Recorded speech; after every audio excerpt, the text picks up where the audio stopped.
cold metal bit into my wrists. The chains weren't made for human anatomy. The cuffs dug into bone at angles that sent lightning through my nerves. I opened my eyes to darkness so complete it felt solid, pressing against my face like water. The air tasted wrong. Metallic. Sweet. Like copper mixed with flowers left too long in a vase. I tested the chains. They didn't budge. Whatever anchored them to the wall had been designed for something stronger than me. The floor beneath me hummed with a frequency I felt in my teeth. A ship. I was on a ship, and it wasn't human. Memory came in fragments. The survey team. The ruins on Kepler. 442b. Chen's voice over comms, excited about the geometric patterns in the stone. Them light. Blinding violet light that seemed to reach inside my skull and pull everything loose. After that, nothing until now. I forced my breathing to slow. Panic burned oxygen. In the dark and chains, panic was a luxury I couldn't afford. I focused on cataloging sensation. The temperature was cool but not cold. The gravity felt close to Earth normal, maybe slightly lighter. The hum of the ship had rhythm. Not mechanical, but organic, like a heartbeat magnified through metal and stone. Footsteps, not the click of boots, something else. A whisper of movement that suggested weight distributed across more than 2 legs. The darkness ahead of me shifted, and I realized it wasn't complete darkness anymore.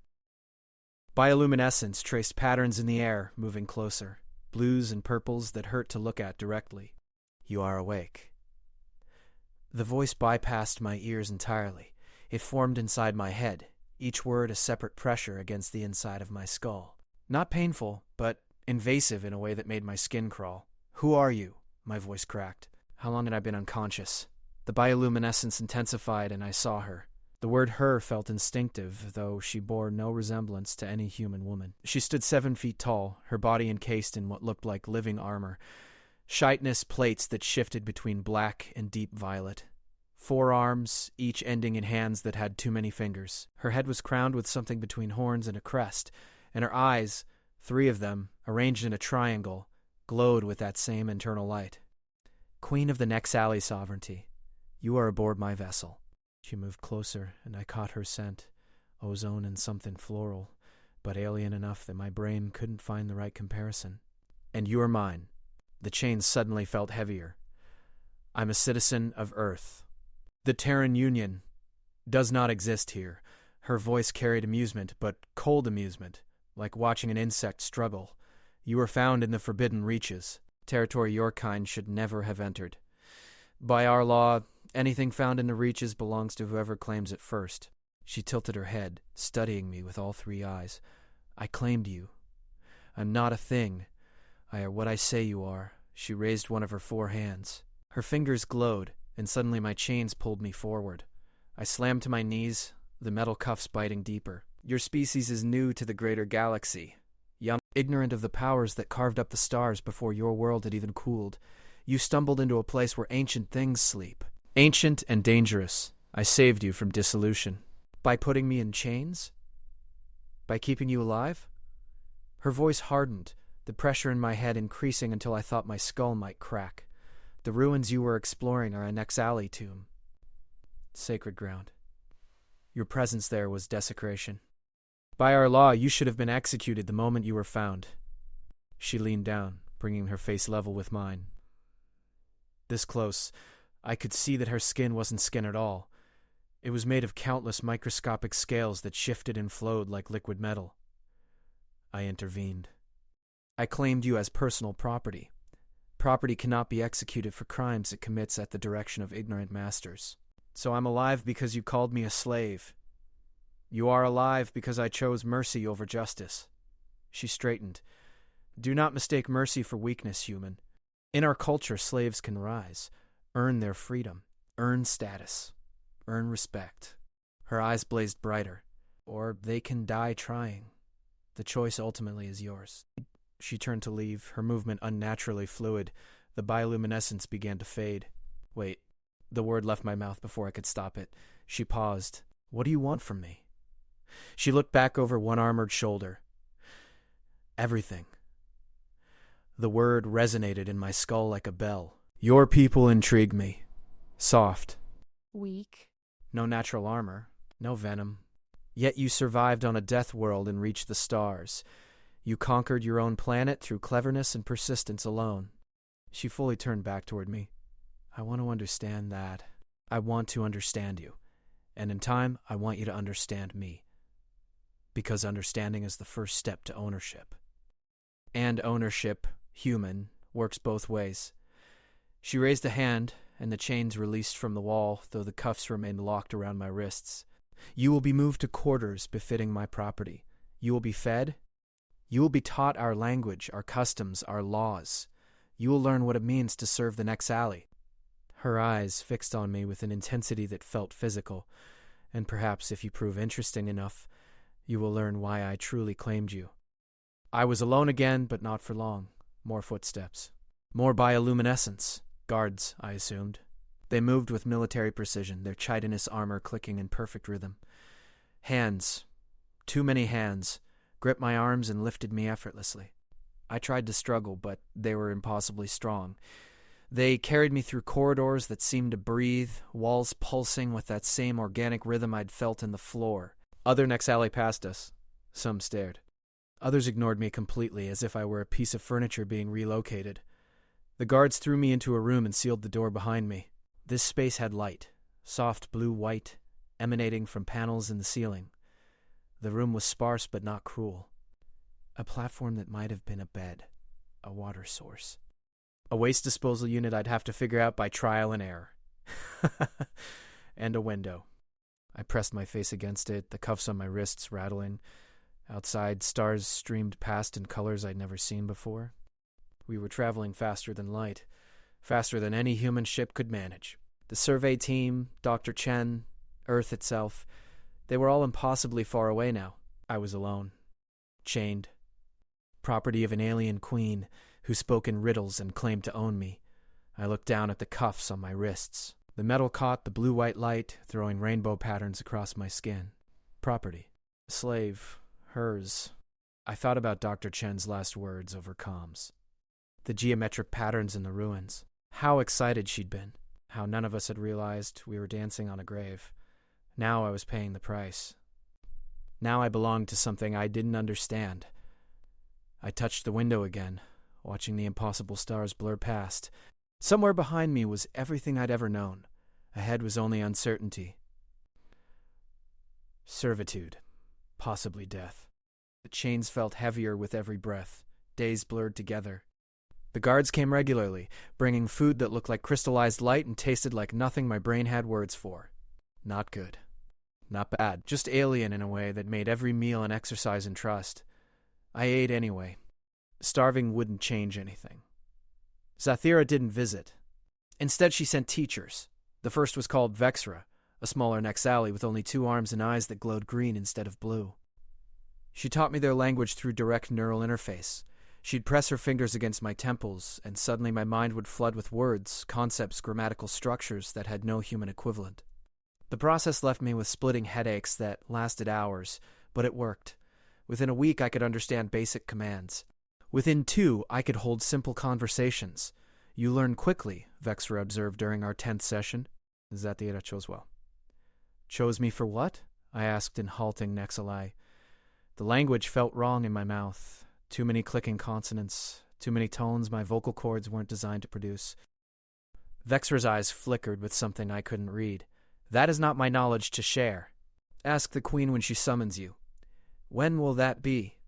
When you are ready. She stood, her movement economical and precise, or when she grows impatient. Whichever comes first. The second teacher was Krozix, a massive warrior covered in scars that told stories I couldn't read. He taught me to fight, or tried to. The Nexali fighting style relied on 4 arms, superior strength, and natural weapons I simply didn't possess, creating a human-specific curriculum that felt less like traditional martial arts and more like desperate survival tactics. Your kind is weak, he said bluntly during our first session. He spoke in the trade language, not Nexali, a pidgin that existed between species in this part of the galaxy. But weakness can be overcome with speed, deception, and the willingness to do what your enemy thinks you cannot. I learned anyway. Learned to read the microscopic shifts in his armor plates before he struck. Learned which joints were vulnerable even on something as armored as the Nexali. learned that fighting to win and fighting to survive were two different things, and only one mattered in chains. The third teacher was the strangest. She gave no name, spoke no words. She simply appeared in my quarters one night, her bioluminescence so faint I almost missed her in the darkness. She carried instruments, strange, flowing things that seemed alive, and she played. The music bypassed language entirely. It spoke directly to something primal, painting emotions in the air between us. Loneliness. The ache of separation from everything familiar. She knew. Somehow, this nameless Nexali knew exactly what I was feeling, and she gave it voice through her instruments. I wept. I couldn't help it. The tears came hot and fast, and I didn't bother hiding them. When the music finally faded, she left without a word, but she returned the next night. And the next. Always in silence. Always understanding. Between the teachers, I explored my prison. The chains had been removed from my wrists after the first week. Apparently I had earned enough trust not to be physically restrained every moment, but I was still confined to a small section of the ship. My quarters, the training room. A small observation deck where I could watch the stars blur past. I studied the other Nexali. They moved with purpose, every action calculated and efficient.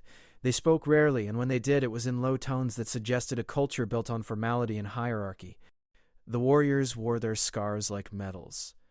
The scholars wore decorative patterns etched into their armor. The servants, yes, they had servants, other species I didn't recognize, moved with quiet deference that suggested Zathura's claim of property wasn't unique to me. I was in a civilization built on conquest and dominance, a civilization where strength wasn't just valued but required, where weakness was called and mercy was a privilege of the powerful, and I was property of its queen.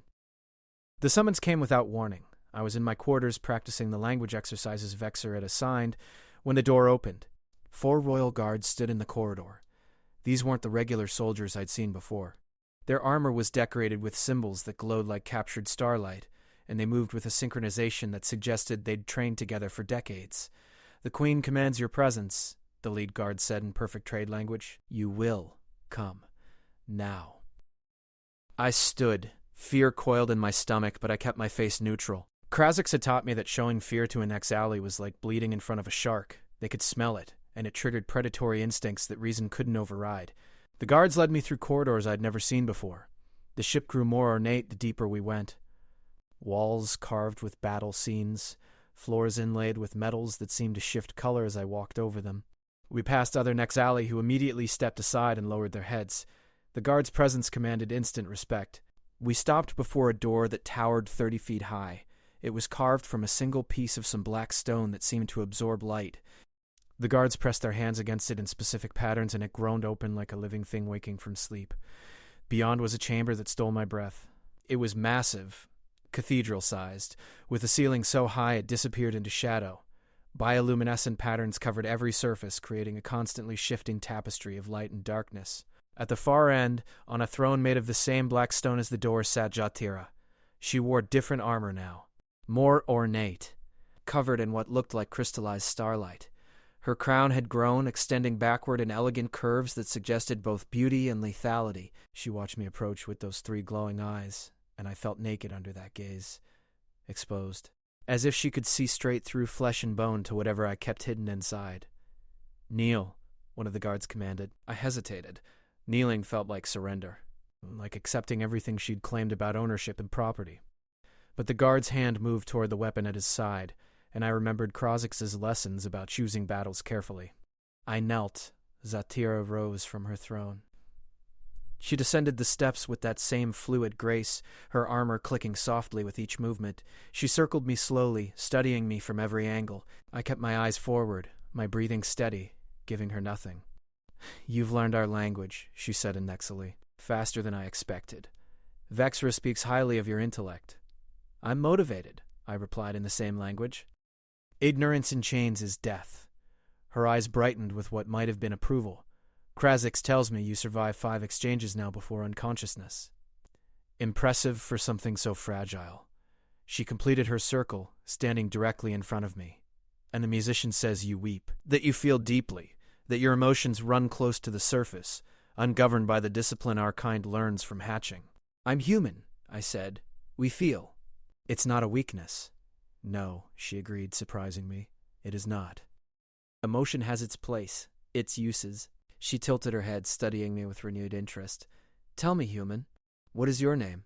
I have owned you for 23 days and still do not know the sound you call yourself. In all this time, she'd never asked, had simply referred to me as human, or property, or mine. Marcus Chen, Marcus Chen. She tested the sounds, her voice making them exotic and strange. 2 names. Your species gives 2 names? Family name and personal name? Chen is my family. Marcus is me. And which is more important? Neither.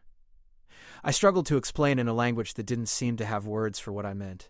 We carry our family with us. Their history, their honor. But we are also ourselves, separate. Individual. Then she raised one hand and gestured. The guards immediately retreated, filing out of the chamber with military precision.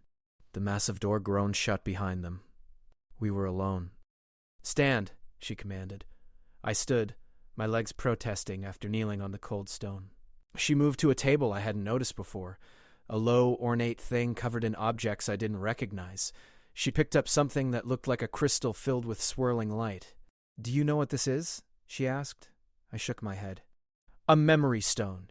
It contains the experiences of an HFY warrior who fought in the Dissolution Wars 3,000 years ago. I can access his memories, feel what he felt, see what he saw, know what he knew. She set it down carefully. This is how we preserve our history.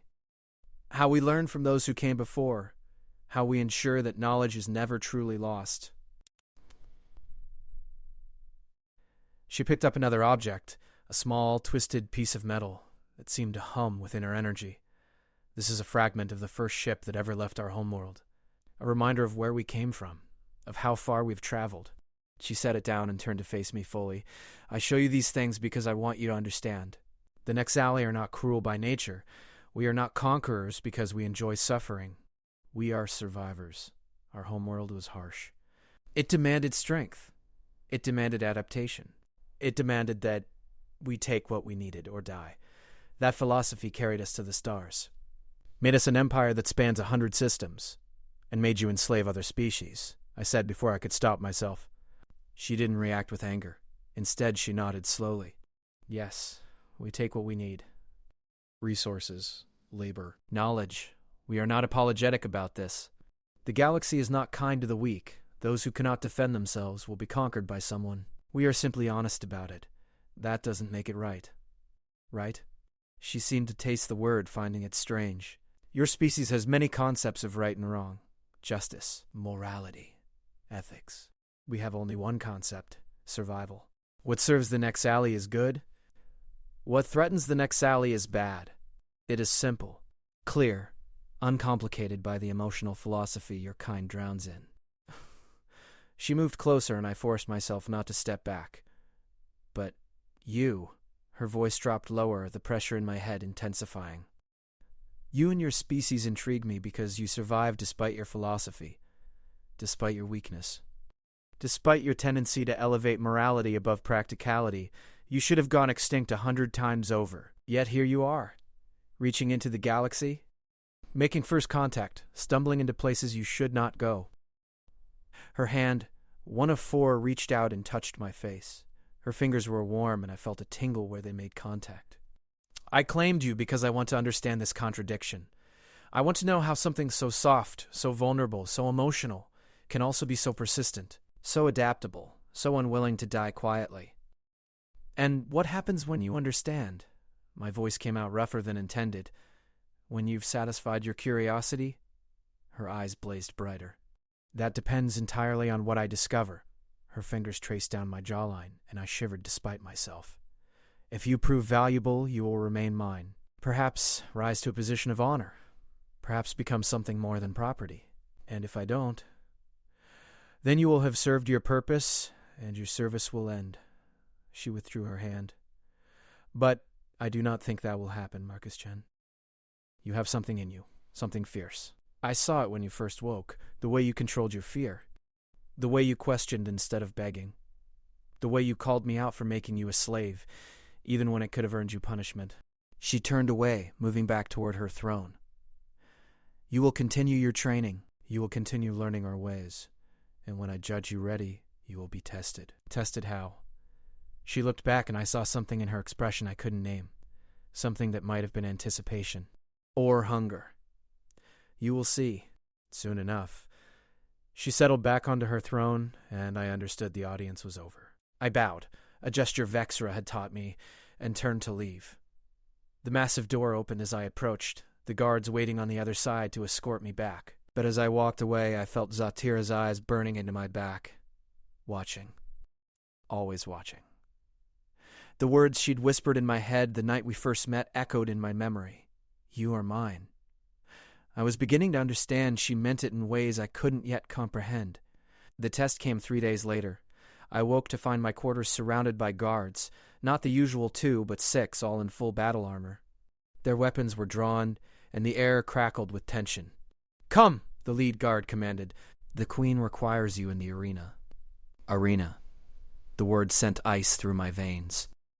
Vexra had mentioned it once in passing, describing it as a place where disputes were settled and warriors proved their worth, where blood was spilled in ritual combat, and the weak were separated from the strong. They marched me through the ship at double time. Other Nexali stopped to watch us pass, their bioluminescence flickering with what I'd learned to recognize as excitement. Word had spread. Something was about to happen. The arena was exactly what I'd feared, a massive circular chamber with tiered seating rising on all sides. Hundreds of Nexali filled those seats, their combined bioluminescence creating a shifting twilight that made my eyes ache. In the center of the arena floor stood Zatira, resplendent in armor that seemed to be made of captured lightning. Beside her stood something else, something that made my blood run cold. It was humanoid in shape, but wrong in every detail. 8 feet tall, covered in scales that looked like broken glass, 4 arms ending in claws that dripped with something toxic. I could see the floor smoking where the drops landed. Its head was elongated, insectoid, with mandibles that clicked constantly. And its eyes, 6 of them, arranged in 2 rows, burned with mindless hunger. Marcus Chen, Zatira's voice echoed through the arena. She spoke in trade language, ensuring everyone present could understand. You have been in my possession for 26 days. You have learned our language, trained with our warriors, survived on our food and under our rules. Now you will prove whether that survival was luck or skill. She gestured at the creature beside her. This is a Vexcor hunter. A predator from a death world we conquered 40 years ago. It is trained to kill. It knows no mercy, no hesitation, no fear. It exists only to destroy whatever we set before it. The arena fell silent. Every eye focused on me. I could feel the weight of their attention like a physical thing. You will fight it, Zatira continued. Unarmed. Unarmored! Using only what Krazix has taught you, and what intelligence your species claims to possess, her eyes found mine across the distance, blazing with that same unreadable intensity. If you survive, you will earn status among my people. Recognition. A place beyond property. And if I don't survive? I asked, proud that my voice didn't shake. Then you will have died with honor, and your name will be remembered among those who dared to challenge their fate. She paused. Marcus Chen. Do you accept this test? Every survival instinct screamed at me to refuse, but I saw the truth in her eyes. Refusing meant admitting defeat. It meant accepting permanent subservience. It meant becoming the thing she'd claimed I was. Property, nothing more. I thought about Dr. Binnells, Chen, about Earth, about the fact that I might be the only human to have ever met an alien species, and these might be the last moments of my life. I thought about the way Zatira had touched my face, the way she'd called me mine like it meant something deeper than ownership. I accept, I said. The arena erupted in sound. Not cheering, but something else. A series of clicking, harmonic tones that I'd learned meant approval among the Nexali. They appreciated courage, even in something as weak as a human. Zathia raised her hand, and silence fell instantly. Then let it begin. She vanished, literally dematerialized, and I realized she'd been projecting a hologram. The real queen sat high in the stands, watching with the rest of her people. The Vexcor hunter remained very real, and had turned those 6 burning eyes toward me. The guards released me into the arena and retreated to the edges. The door sealed behind them with an ominous finality. It was just me and the hunter now. 40 feet of empty space between us. 40 feet that felt simultaneously too much and not nearly enough. The hunter moved first. It didn't charge, it flowed, covering ground with unnatural speed. Those claws extended, the toxic drip creating a trail of smoking holes in the arena floor. I dove sideways, feeling the air move as it passed close enough to tear my clothes. Krazik's training kicked in automatically. Don't think. React. Use the environment. Use speed. Use the enemy's strength against itself. The hunter spun, impossibly agile for something so large. Its mandibles clicked rapidly.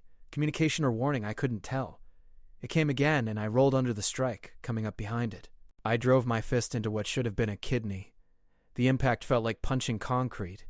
Pain exploded up my arm, and I knew I'd broken something.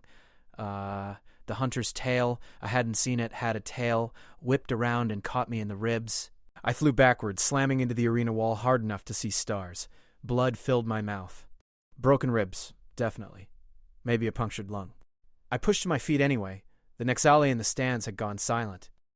They were judging, measuring, deciding if I was worth their queen's interest or just another weak thing that needed culling.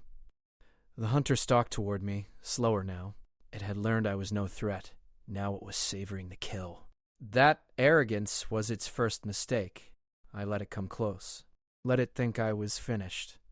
Then I grabbed a handful of the toxic dripping from the arena floor where its claws had melted the stone. The liquid burned my hand instantly, eating through skin, but I didn't let go.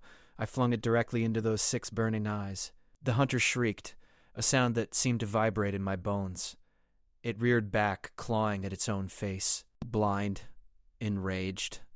Dangerous in a whole new way, but also vulnerable. I ran straight at it, ignoring the screaming pain in my ribs and my burned hand. I leaped, using its bent posture to climb its body like a ladder. It thrashed, trying to shake me off, but I held on with desperate strength. I climbed to its head, wrapped my legs around its neck from behind, and started squeezing. Krazik's had taught me about Vex core physiology during one session. Had told me about the breathing spiracles located where the neck met the torso. Had mentioned, almost casually, that they were the only truly vulnerable point on an otherwise armored predator. I found those spiracles now. Dug my fingers into them and pulled with everything I had left. The hunter went into a frenzy. It slammed backward into walls, trying to crush me. Each impact drove broken ribs deeper into my chest. Each impact made it harder to hold on, but I didn't let go. Couldn't let go. This was survival, and survival meant doing what your enemy thought you couldn't. The hunter's movements grew sluggish. Its thrashing weakened. It started to sway. I kept squeezing, kept pulling, kept denying it the air it needed to live. It collapsed to its knees, then to its side. The arena floor shook with the impact. I held on until its body stopped twitching, until I was sure it was dead. Only then did I let go and roll away. I tried to stand, made it halfway before my legs gave out. Blood pooled beneath me. More than I'd realized I was losing. The arena swam in and out of focus. Voices echoed from far away, but I couldn't make out words. Then she was there. Zatira, kneeling beside me, her armor clicking softly. Her hands, all 4 of them, touched me gently, and I felt warmth flooding through my body. Healing. She was healing me with some technology or ability I didn't understand. "You did well, Marcus Chen," she whispered, and her voice in my head was almost tender. "Better than I dared hope. You faced a creature that has killed trained warriors, and you survived through cleverness and will, through the very things that make your species fascinating." The pain receded to manageable levels. I could breathe without feeling like my chest was being crushed. I looked up at her, at those 3 glowing eyes, and saw something I hadn't seen before. Respect. "You are no longer property," she said, loud enough for the entire arena to hear. "By the laws of combat and trial, you have earned status. You are Marcus Chen, first of the humans, survivor of the Vex Corps, and honored guest of the Nexali sovereignty." The arena erupted in that harmonic, clicking sound. Approval. Celebration. I'd won more than survival. I'd won acceptance. Zatira lifted me effortlessly, carrying me from the arena like I weighed nothing. The Nexali in the stands parted for us, their bioluminescence flickering in patterns I was beginning to recognize as respect and curiosity. She carried me to chambers far more luxurious than my previous quarters, set me down on something soft that molded perfectly to my body, continued healing me with that gentle touch that seemed so at odds with her predatory nature. "Why?" I asked, when I could speak without pain. "Why put me through that? Why risk killing me? Because I needed to know, she said simply. Needed to know if what I felt when I first saw you was truth or delusion. She withdrew her hands, the healing complete. I have lived 300 of your years, Marcus Chen. I have conquered worlds, led armies, spoken with beings older than your entire civilization. In all that time, nothing has intrigued me the way you do. Just a xenologist who stumbled into the wrong ruins. No. Her eyes blazed brighter. You are possibility.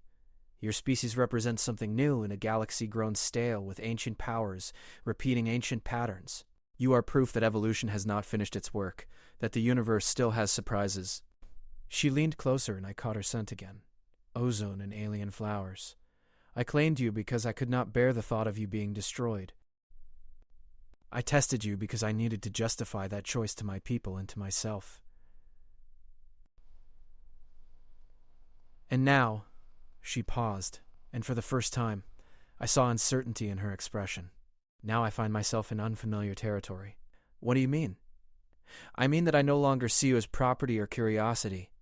I see you as, she struggled with the words, as something precious, something I want to protect and understand and keep close. Your kind would call it affection, I finished quietly. Yes, the word came out as a whisper. Affection, attachment, possibly more. And I do not know what to do with these feelings. The Nexali do not form bonds easily. We are solitary by nature. We conquer and dominate, but we do not, she trailed off. Connect, I said. You don't connect. No, we do not. She straightened, her armor catching the light. But I find myself wanting to, with you. And that terrifies me more than any battle I have ever fought. The admission hung in the air between us. I should have been afraid, should have run. This was an alien queen who could crush me without thinking, who had put me through hell to prove a point, who represented a civilization built on conquest and domination. But I wasn't afraid, because I'd seen past the armor to something vulnerable underneath. Something that recognized its own loneliness and reached out despite not knowing how. So what happens now? I asked. She smiled, an expression I'd never seen on a Nexalali face before, and it transformed her completely, made her beautiful in a way that had nothing to do with human standards of beauty and everything to do with genuine emotion. Now, she said, we discover together what happens when an ancient empire meets a young species, when a queen who knows only conquest meets a man who survived through cleverness and compassion, when two beings from impossible different worlds find common ground. She extended one hand, just one, a gesture I recognized as deliberately human. Will you stay, Marcus Chen? Not as property, not as slave, but as companion, advisor, teacher of human ways to one who wishes to understand. At the alien fingers that had healed me, at the being who had chained me, tested me, and ultimately freed me. I thought about Earth, about the life I'd left behind, about Dr. Chen and the survey team I'd probably never see again. Then I thought about the way Jatir had whispered, "You are mine," like it meant something sacred. The way she'd carried me from the arena with such care. The way she'd admitted to fear and uncertainty, two things her culture probably viewed as unforgivable weakness. I took her hand. "I'll stay," I said, "on one condition." Name it. You have to tell me why you really claimed me. The truth, not the story about understanding humanity or satisfying curiosity. She was quiet for a long moment. Then she pulled me closer, close enough that our faces nearly touched. Because in all my 300 years of life, you are the first thing I have ever seen that made me feel wonder, not conquest. Not pride, not satisfaction. Wonder. As if the universe had shown me something I never knew existed, and I could not imagine going back to a life without it. Her hand cupped my cheek, gentle despite its alien nature. "You are mine, Marcus Chen. But perhaps I have also become yours. And that," she whispered, "changes everything." In the silence that followed, I heard the ship's heartbeat through the walls. Felt the hum of faster-than-light travel in my bones. Knew that I was farther from home than any human had ever been. But I also knew that home had become something different, something impossible and terrifying and beautiful all at once. Zatira pulled me closer and I let her. Two beings from different worlds, different evolutions, different philosophies, finding something universal in the space between. Understanding, and maybe, just maybe, the beginning of something that would reshape both our species forever.